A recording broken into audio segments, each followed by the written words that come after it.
Assalamualaikum warahmatullahi wabarakatuh. Perkenalkan, nama saya Muhammad Aidil dari kelas 6B Teknik Informatika dengan NPM 23351035. Di sini kita lanjutkan membaca chapter 5 dengan judul adalah Styling and Layout. Yang pertama, The Yoga Layout Engine, The Universe Translator. Banyak pengembangan web yang baru terjun ke React Native seringkali terjebak dalam kesalahpahaman fatal bahwa mereka sedang menulis CSS biasa. Mereka mencoba menggunakan properti seperti display, grid, float, left, atau animasi CSS keyframe dan bingung mengapa aplikasi mereka malah crash atau tidak menampilkan apa-apa. Kenyataannya, React Native tidak menggunakan mesin browser seperti Chrome atau Safari untuk menentukan tampilan, sehingga ia tidak mengerti bahasa CSS secara natif. Di sini peran pahlawan tak terlihat, bernama Yoga, sebuah mesin tata letak layout engine lintas platform yang ditulis dengan bahasa C++ oleh tim teknik Facebook yang sekarang Meta. Yoga bertindak sebagai penerjemah universal atau diplomat untuk menjembatani keinginan desainmu dengan aturan kaku sistem operasi Android dan iOS. Tugas utama Yoga adalah mengambil instruksi gaya yang kamu tulis dalam JavaScript yang sangat mirip dengan Flexbook di web dan menghitung koordinat posisi tepat untuk setiap elemen di layar. Ketika kamu nyuruh sebuah kotak untuk berada di tengah layar, Yoga akan melakukan kalkulasi matematis kompleks untuk menentukan koordinat X dan Y yang presisi, yaitu di layar iPhone 14 Pro Max maupun di layar Android murah beresolusi tinggi. Hebatnya, Yoga melakukan semua perhitungan ini di shadow trade seperti yang dibahas di bab 1 kemarin, sehingga tidak mampu menghancurkan asumsi di UI trade utama. Ini memastikan bahwa meski terletak sangat rumit dengan ratusan kotak bersarang, aplikasi tetap terasa responsif dan mulus saat digulir. Tanpa Yoga, kita harus menulis kode kalkulasi posisi manual untuk Android menggunakan XML layout dan iOS menggunakan auto layout secara terpisah, yang merupakan mimpi produktivitas. Namun, penting untuk dicatat bahwa Yoga hanya implementasi dari algoritma Flexbox, bukan keseluruhan standar CSS. Ini berarti kamu tidak akan menemukan fitur CSS modern lain seperti CSS script dan CSS table di dalam React Native secara bawaan. Keputusan ini diambil bukan karena tim Meta malas, melainkan karena Flexbox dianggap sebagai model tata letak yang paling efisien dan cukup ekspresif untuk menangani 99% kebutuhan antarmuka aplikasi mobile. Aplikasi mobile umumnya tersusun dari tumpukan elemen vertikal seperti feed Instagram atau barisan horizontal seperti cerita atau story. Dan Flex adalah raja untuk urusan tata letak satu dimensi semacam ini. Membatasi fitur hanya pada Flexbox juga menjaga ukuran mesin Yoga tetap kecil dan performanya sangat cepat dibandingkan mesin browser lengkap yang gemuk. Karena Yoga berjalan di level C++, ia memiliki konsistensi yang luar biasa di berbagai platform. Tetapi bukan berarti tanpa perbedaan kecil sama sekali. Queries terkadang secara Android merender properti text length bisa sedikit berbeda dengan iOS karena perbedaan font bawaan sistem operasi. Meskipun Yoga berusaha menstandarisasi segalanya, sebagai developer kamu tetap wajib melakukan pengujian visual di kedua platform. Jangan pernah berasumsi bahwa jika tampilan sudah rapi di simulator iPhone, maka otomatis akan rapi di emulator Pixel. Juga melakukan 90% pekerjaan berat untukmu. 90% sisanya seperti polishing dan penyesuaian margin adalah tanggung jawabmu sebagai desainer UI. Selain Flexbox, Yoga juga menangani properti dimensi dasar seperti width, height, padding, dan margin dengan cara sedikit berbeda dari web. Di React Native, semua angka dimensi adalah unitless atau tanpa satuan. Tidak ada px, em, atau rem yang perlu kamu tulis. Angka 10 di React Native ditambahkan sebagai logical point di iOS atau dimensi independent pixel (DP) di Android. Ini adalah sistem cerdas yang memastikan tombol berukuran 50 akan terlihat memiliki ukuran fisik yang kurang lebih sama di layar yang kepadatannya pixel yang berbeda. Kamu tidak perlu pusing menghitung pixel fisik layar retina yang sangat padat. Yoga dan sistem operasi yang akan meluluskan skala tersebut. Oke. Nah, yang kedua, Flex Direction and Axis. the compass of UI. Jantung dari penguasaan Flexbox terletak pada pemahaman mendalam tentang dua garis imager, main axis sumbu utama dan cross axis sumbu silang. Bayangkan kamu adalah seorang sutradara, baris berbaris sedang mengatur pasukan. Kamu perlu memutuskan apakah pasukan akan berkembang ke belakang atau berjalan ke samping. Sumbu utama ditentukan oleh properti flex direction. Jika kamu mengatur ke row, sumbu utama berjalan horizontal dari kiri ke kanan. Jika kamu mengatur ke kolom, sumbu utama berjalan vertikal dari atas ke bawah. Sumbu silang selalu tegak lurus 50 derajat terhadap sumbu utama. Memiliki peta mental yang jelas terang arah kedua sumbunya adalah kunci, karena properti penjelasan alignment lainnya bergantung sepenuhnya pada arah ini.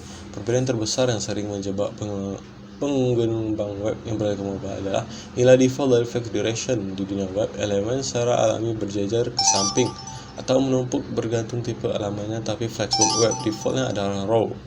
Di React Native nanti defaultnya adalah kolom. Mengapa? Karena layar smartphone itu tinggi dan sempit sehingga perilaku alaminya adalah menumpuk konten dari atas ke bawah seperti daftar kontak dan feed berita.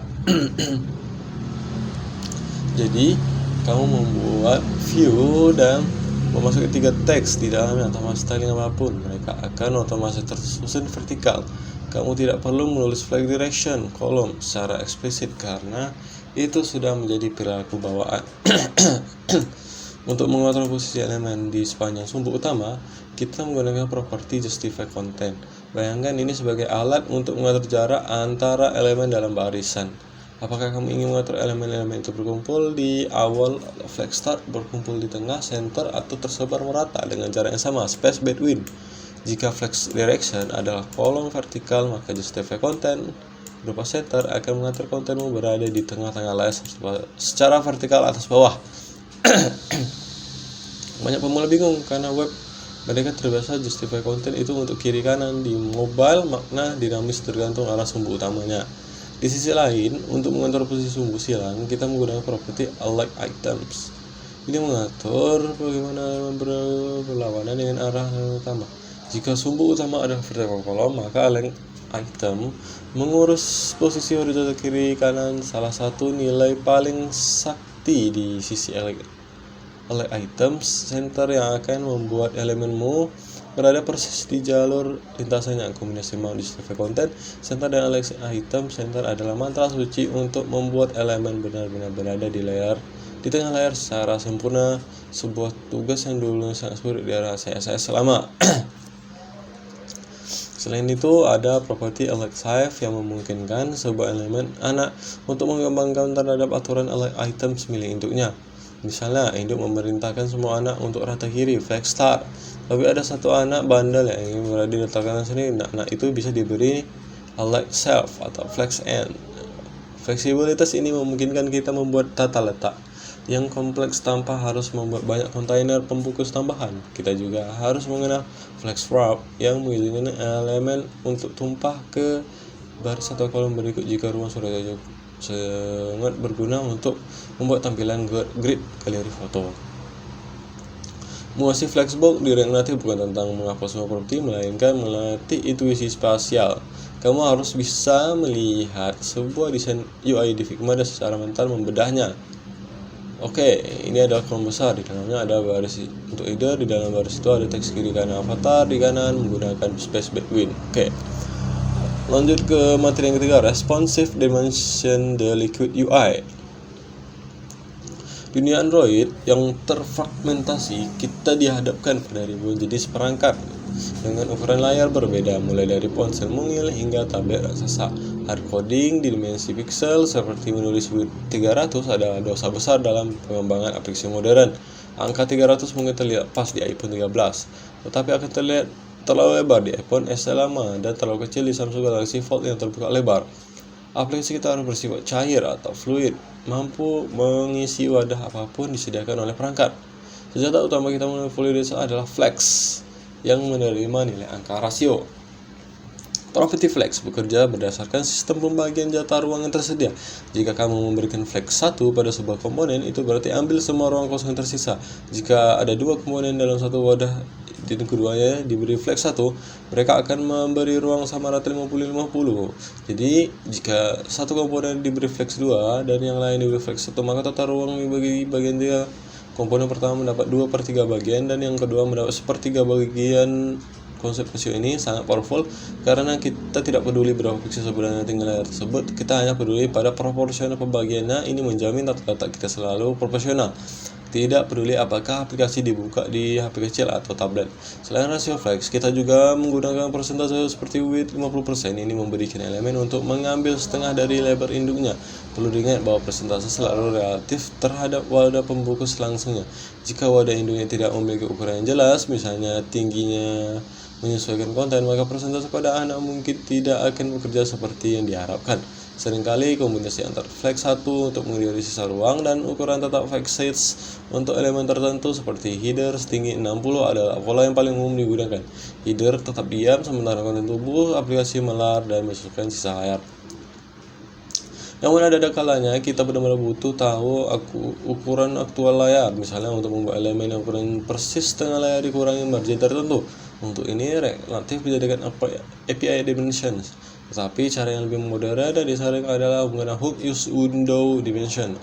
Ukuran hook dibandingkan API dimension .get biasanya adalah ia secara otomatis memberitahu nilai jika ukuran layar berubah, kapan ukuran layar berubah, saat menggunakan HP dan portrait ke landscape, atau pada perangkat lipat foldable saat layar direntangkan. Ini memastikan kalkulasi dimensimu selalu sinkron dengan kondisi fisik perangkat saat ini. Strategi lainnya yang penting adalah penggunaan aspek rasio. Terkadang kita ingin menampilkan gambar rasio yang lebih tinggi, sehingga misalnya 16:9 untuk video. Tidak peduli berapa lebar layar, dengan properti aspek rasio 16/9 kita cukup menentukan lebarnya, misal width 100%. Dan juga secara otomatis menghitung tinggi agar rasionya pas. Ini mencegah gambar menjadi gaping atau terdistorsi. Tanpa properti ini kita harus menghitung tinggi secara manual menggunakan rumus matematika setiap kali lebar berubah, yang tentu saja mendapatkan rawan bug. Desain responsif di mobile juga berarti mengetahui batas kapan juga harus menggunakan kata-kata tak sepenuhnya. Pada tablet mungkin kita menampilkan menu di samping sidebar, sedangkan di HP menu disembunyikan dalam drawer yang bisa menggunakan logika kondisional sederhana berdasarkan width yang didapat dari use window dimensions. Jika lebar lebih besar dari 768px ukuran tablet, render layout 2 kolom, jika kurang render 1 kolom. Pendekatan ini disebut adaptive layout, di mana aplikasi tidak hanya melar tapi juga beradaptasi secara cerdas terhadap ruang yang luas, menciptakan UI yang responsif, bukan sekedar membuatnya muat di layar, tapi membuatnya terlihat bagus dan optimal di setiap inci layar yang tersedia. Materi keempat, lanjut materi keempat, the style sheet API, the blueprint system. Meskipun kita bisa menulis gaya langsung di dalam properti komponen disebut inline style, React Native menyediakan mekanisme yang lebih terstruktur dan kinerja yang tinggi bernama style sheet API. Menulis gaya secara inline seperti view, style, background color, red, paddingnya 20 memang cepat dan praktis untuk bereksperimen. Tetapi jika dilakukan di seluruh aplikasi, kode akan menjadi berantakan dan sulit dibaca. Terlebih lagi, setiap kali komponen dirender ulang, objek gaya inline tersebut dibuat ulang di memori sebagai objek baru. Meskipun mesin JavaScript modern sangat cepat membersihkan memori garbage collection, membuat ribuan objek gaya baru seperti milidetik dalam daftar panjang bisa menyebabkan penurunan performa micro starter string. Style sheet .create adalah metode standar yang mendefinisikan gaya di luar komponen. Dengan cara ini kita membuat cetak biru dan sekali saja file dimuat dan kemudian merujuk ke cetak biru tersebut berkali-kali. Ini mirip dengan konsep kelas CSS di web. Kode menjadi lebih bersih karena logika render terpisah dari definisi gaya. Kita bisa memberikan nama yang bermakna pada setiap blok gaya seperti container, header text, atau button. Kode bersifat self-decoupling. Saat orang lain membaca kodemu, mereka langsung paham tujuan visual dari sebuah komponen hanya dengan membaca nama gayanya. Salah satu fitur hebat dalam sistem gaya React Native adalah kemampuan untuk membungkam gaya menggunakan array syntax. Properti style bisa menerima array objek gaya seperti style sama dengan style.baseButton, style.activeButton. Keajaibannya adalah gaya yang berada di posisi lebih kanan akan menimpa gaya di kiri. Ini memungkinkan kita membuat sistem gaya yang bersifat pewarisan, inheritance, atau cascading secara manual. Kita bisa punya gaya dasar tombol, lalu menumpukkannya dengan gaya variasi warna tertentu. Dan terakhir, menumpukkannya lagi dengan gaya spesifik untuk kondisi tertentu. Teknik ini sangat powerful untuk membuat komponen yang dinamis, namun tetap terorganisir. Meskipun style sheet memindahkan gaya keluar dari komponen, gaya tersebut tetap berada di dalam file JavaScript yang sama. Konsep localization ini berbeda dengan pengembangan web tradisional di mana metode sering dipisah di file berbeda. Filosofi React Native adalah bahwa komponen dan gayanya memiliki ikatan yang sangat kuat. Coupling. Jika kamu menghapus komponen tombol, kamu juga harus menghapus gaya tombol tersebut. Menyimpan keduanya di dalam satu file memudahkan maintenance. Sekarang kamu tidak perlu berburu kode CSS mati dead code di file terpisah yang ini digunakan. Namun, style sheet bukanlah salah satu kebenaran. Ada kasus valid untuk menggunakan inline style, terutama untuk nilai yang benar-benar dinamis dan berubah berdasarkan logika program seperti animasi, interpolasi, atau warna yang dikirim dari server. Dalam kasus ini, kita bisa mencampur keduanya, menggunakan style sheet untuk struktur dasar yang statis, layout padding, font, dan inline style untuk satu atau dua properti yang berubah dinamis. Keseimbangan ini memberikan performa terbaik tanpa mengubahkan fleksibilitas. Penting juga untuk memahami bahwa style sheet di React Native tidak mendukung pseudo class seperti .hover atau .active yang ada di CSS web. Logika interaksi seperti ubah warna saat ditekan harus ditangani menggunakan komponen logika seperti preseable dan state, bukan lewat style sheet. Ini kembali menegaskan bahwa styling di React Native adalah fungsi dari state aplikasi, bukan sekedar deklarasi status. Dengan memahami batasan dan kekuatan style sheet API, kita bisa menulis kode UI yang tidak cantik, tapi lebih rapi, tersusun, dan mudah dirawat oleh tim jangka panjang. Lanjut, materi kelima, modern styling approach the Tailwind Revolution. Di dalam beberapa tahun terakhir, dunia pengembangan web telah dilandai dengan revolusi bernama Tailwind CSS. Dan angin segar ini akhirnya membus kencang ke ekosistem React Native.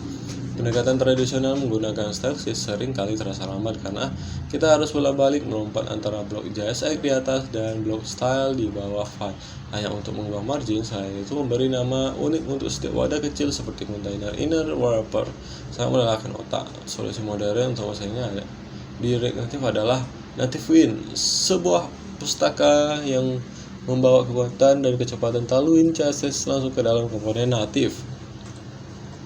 Nativewin memungkinkan kita menulis gaya menggunakan utility class di dalam property class name di web seperti view class name flex 1 bg white intersection content kita. Dengan sekilas pandang kita langsung tahu bahwa konten ini akan mengisi ruang belai putih dan tengah, tidak ada lagi lompat-lompat ke bagian file, tidak lagi ke file menggoyah. Kesuatan pengembangan development velocity memungkinkan drastis karena kita bisa memoles UI tanpa meninggalkan konteks struktur komponen. Bagi mahasiswa yang sudah terbiasa dengan Tailwind di pengembangan web, transisi ke React Native menjadi sangat mulus tanpa perlu mempelajari ulang seperti style sheet yang panjang. Cara kerja Nativewin sangat cerdas, yang menggunakan Babel plugin-nya untuk memproses kelas-kelas string tersebut pada waktu kompilasi compile time, bukan saat menjadi pengenalan yang mengubah string back white P4 menjadi bagian style sheet.create native yang valid di bawah layar. Ini berarti kita mendapatkan kenyamanan penulisan developer experience ala CSS, tetapi dengan performa tinggi ala native style sheet. Tidak ada overhead atau beban tambahan yang signifikan saat aplikasi dijalankan di HP pengguna. Ini adalah still win-win solution yang jarang terjadi di pemrograman. Kode lebih mudah ditulis, tapi hasil akhir tetap optimal. Keunggulan lain yang diperkenalkan ini ada konsistensi desain sistem dengan bekerja dengan komentar standar untuk warna spasi dan tipografik. Alih-alih menebak apakah margin 18px atau 20px, kita menggunakan skala standar M5, margin level 5. Ini mencegah penggunaan magic number atau angka acak bertebaran di seluruh kode, membuat UI aplikasi terlihat jauh lebih konsisten dan profesional. Jika kamu ingin mengubah tema warna aplikasi. Kamu cukup mengubah konfigurasi dalam config.js dan merubah itu akan menambah seluruh aplikasi secara instan. Khusus saja pendekatan ini memiliki kritik tersendiri, terutama soal tampilan kode yang menjadi jelek atau penuh sesak dengan string kelas yang panjang. Markup pollution, membaca kode yang berisi 5 nama kelas jadi membingungkan bagi setiap orang. Namun komunitas program membawa kekurangan estetika kode ini terbayar lunas dengan aplikasi yang didapat. Selain itu, fitur seperti penyembunyian kelas di editor dan ekstraksi komponen bisa membantu menjaga kerapian kode. Nativewin juga mendukung fitur-fitur canggih seperti dark mode, otomatis, dan gaya responsif platform. Misal iOS MT4, Android MT2 yang jauh lebih ringkas daripada menulis kode logika platform.iOS secara manual. Sebagai pengembang baru, sangat disarankan untuk setidaknya mencoba dan memulai paradigma inovasi ini. Industri bergerak cepat ke arah yang meningkat efisien. Nativewin bukan hanya sekedar tren, tapi respon terhadap kebutuhan dan pengembangan UI yang lebih cepat dan terstandarisasi. Oke. Integrasi keilhaman, materi ke-6, The Art of Placement. Oke, kita tidak membiarkan tombol teman titik atau text explorer. Upaya menata elemen visual ini ternyata memiliki korelasi kuat dengan prinsip fundamental Islam. Yang pertama, Flexbox dan konsep keadilan.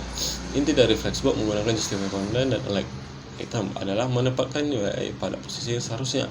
Jika salah satu posisi tampilan berantakan, broken layout di dalam pandangan Islam, definisi adil adalah wadwahu as-sayyi fil mahali, meletakkan sesuatu pada tempatnya. Lawan dari adil adalah zalim, meletakkan sesuatu bukan pada tempatnya. Dalam Quran surah Al-An'am ayat 90, sesungguhnya Allah menyuruh kamu berlaku adil dan berbuat kebajikan. Saya menggunakan Flexbox untuk meratakan komponen agar seimbang dan profesional. Kita sedang mempraktik filosofi keadilan dalam skala mikro. Seorang muslim harus memiliki sense of layout dalam hidupnya, menempatkan hak Allah, hak keluarga, dan hak pekerjaan pada porsi masing-masing proses. Bagaimana kita menempatkan komponen UI dengan presisi di layar. Yang kedua, responsif dan sifat murona, yaitu fleksibilitas. Kita belajar membuat tampilan yang responsif. Aplikasi harus tetap bagus di balik layar, rapi kecil maupun tampil besar. Aplikasi tidak boleh kaku atau rigid, ia harus bisa beradaptasi dengan wadahnya. Flex 1. Islam adalah agama yang salihil kulli zaman wa makan, relevan di setiap waktu dan tempat. Syariat Islam memiliki sifat murona, fleksibilitas.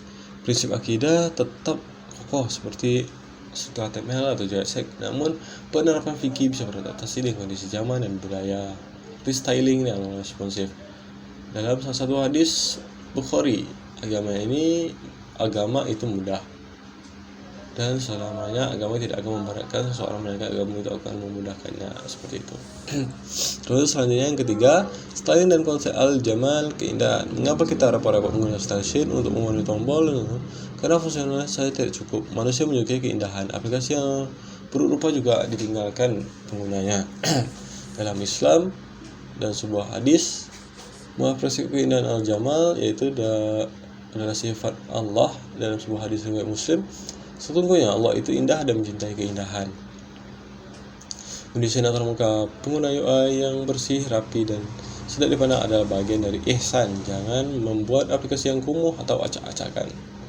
Sebagai developer Muslim, kita didorong untuk menghadirkan karya yang estetik dan menyenangkan hati orang melihat, karena keindahannya halal dan menjadi sarana mendekatkan diri kepada Sang Pencipta keindahan.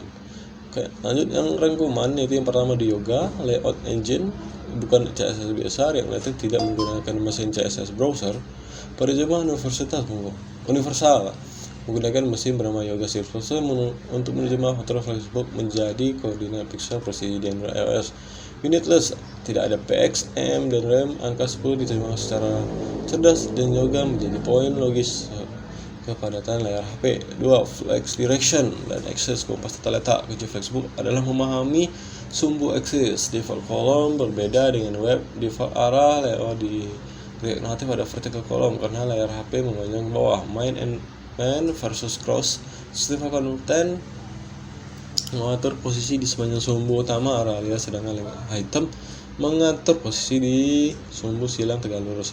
3. Responsive dimension UI yang cair yang pernah mengukur ukuran pixel multi hardcoded seperti W300. Flex ratio Flex 1 memerintahkan komponen untuk memakan semua sisa ruang yang tersedia. Jika ada komponen dengan Flex 1, maka mereka berbagi ruang 50-50.